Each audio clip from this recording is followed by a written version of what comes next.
یہاں پہ دو صورتیں ہیں. اگر تو ایام مخصوص میں نماز چھوٹ گئی ہے تو وہ شرعی طور پر نماز معاف ہے. ہمارے یہاں بہت سارے لوگ یہ سمجھتے ہیں، بہت ساری بہنیں یہ سمجھتی ہیں کہ شاید ان نمازوں کی قضا کرنی ہوتی ہے، ان کی قضا نہیں کرنی ہوتی، وہ معاف ہے.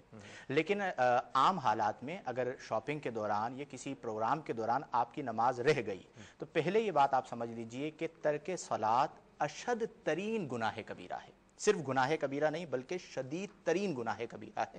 اور قرآن کریم فرقان حمید میں واضح طور پر اللہ نے فرمایا کہ ان الصلاۃ کانت علی المؤمنین کتابا موقوتا، کہ بے شک نماز ایمان والوں پر وقت باندھا ہوا فرض ہے. لہذا آخری کوشش یہی، یعنی آخری حد تک یہی کوشش ہونی چاہیے کہ نماز قضا نہ ہو. ماضی میں جو ہو چکا اس پر آپ کو اس کی ادائیگی بھی کرنی ہوگی، یعنی نماز کو قضا کرنا ہوگا. لیکن صرف قضا کافی نہیں ہے، قضا کے ساتھ ساتھ آپ پر توبہ بھی واجب ہے.